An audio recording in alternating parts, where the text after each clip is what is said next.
Bismillahirrahmanirrahim. Assalamualaikum warahmatullahi wabarakatuh.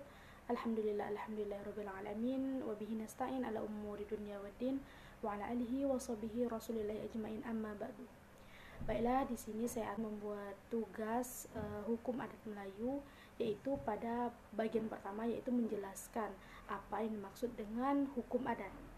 Nah, sebelum kita mengetahui apa yang dimaksud dengan hukum adat, kita terlebih dahulu mengetahui apa dulu yang dimaksud dengan hukum. Nah, seperti yang telah kita pelajari, yaitu maksud dari hukum yaitu sesuatu yang terus dilakukan secara berulang-ulang atau yang mengikat pada diri seseorang. Sedangkan yang dimaksud dengan adat adalah suatu kebiasaan atau kewajiban seorang masyarakat yang harus dipatuhi atau yang harus diikuti apa yang dari dulu, sejak dulu sampai sekarang.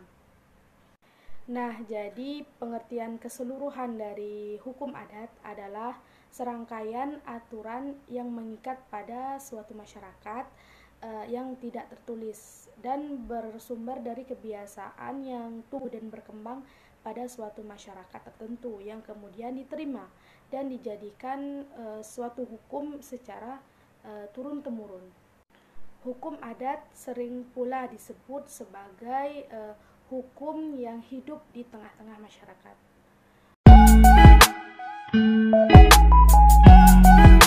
Selanjutnya adalah bagaimana kedudukan hukum adat di dalam sistem hukum di Indonesia.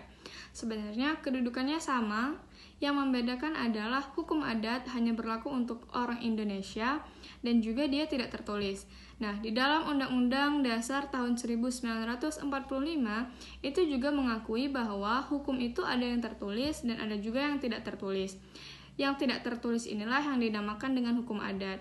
Kemudian di Indonesia memang yang lebih diutamakan itu adalah hukum secara tertulis, yaitu Undang-Undang Dasar, karena fungsinya untuk mengatur ketertiban masyarakat. Sedangkan kalau untuk hukum adat, dia itu merupakan suatu kesadaran alamiah yang ada di masyarakat dan akhirnya menjadi hukum. Dan juga hukum adat ini fungsinya juga sangat penting, misalnya untuk menyelesaikan sengketa dan sebagainya.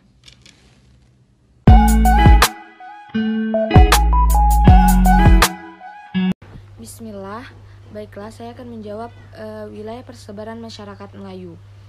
Persebaran bangsa Melayu yaitu terbagi menjadi dua.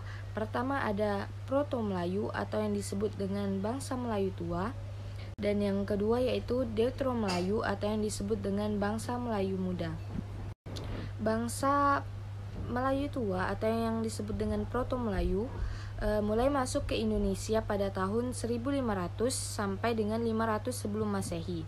Bangsa Proto-Melayu merupakan suatu ras Mongoloid dari daerah Yunani dekat lembah sungai Yangtze, Cina Selatan. Alasan bangsa Melayu tua ini meninggalkan daerah asalnya antara lain yaitu karena desakan suku-suku liar yang datangnya dari Asia Tengah, dan yang kedua yaitu peperangan antara suku, yang ketiga yaitu bencana alam berupa banjir. Keturunan dari Proto-Melayu di Indonesia antara lain yaitu suku Toraja yang berada di Sulawesi Selatan, kemudian suku Sasak yang berada di Pulau Lombok, kemudian ada suku Dayak yang bertempat di Kalimantan Tengah, kemudian suku Batak yaitu Sumatera Utara, kemudian yang terakhir suku Kubu di Sumatera Selatan. Kemudian yang kedua yaitu bangsa Melayu muda atau Deutero-Melayu. Bangsa Deutero-Melayu ini mulai masuk ke Indonesia pada 500 sebelum Masehi secara bergelombang.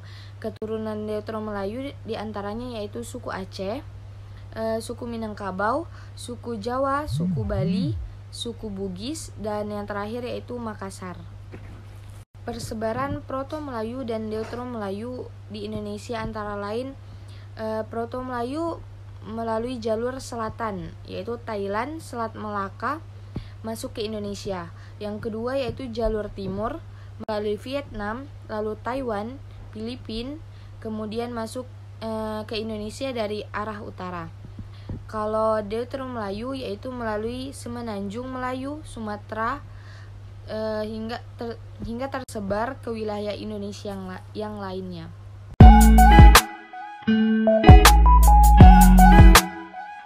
Bismillahirrahmanirrahim. Eksistensi hukum adat Melayu dari hari ini sampai hari yang akan datang bagi saya ialah eksistensinya yang waktu dulu itu sangat kental terhadap budaya-budaya Melayu. Sedangkan waktu sekarang itu sangatlah memudar. Karena apa? Karena kebanyakan orang sekarang tidak mementingkan bagaimana budaya kita dulu dan budaya kita akan sekarang. Seperti itu. Dan juga yang dulunya, contohnya seperti yang dulunya kita ada misalnya sebelum menikah atau sebelum antara pihak laki-laki ke perempuan itu ada seloko-seloko adat. Saat ini ada yang menggunakan dan ada yang tidak menggunakan sama sekali. Dan biasanya ada misalnya tarian pembuka, itu untuk bagi adat-adat yang lain itu ada tarian pembuka, dan sedangkan sekarang tidak ada sama sekali. Dan banyak adat-adat sekarang dilupakan oleh masyarakat sekarang. Sedangkan dulu adat itu sangat penting bagi acara apapun. Baik itu pernikahan, acara adat, ataupun hitanan-hitanan lainnya. Dan sekarang kebanyakan tidak ada lagi yang menggunakan adat Melayu yang keseluruhannya dulu dilakukan oleh orang zaman dulu, sedangkan sekarang tidak ada sama sekali.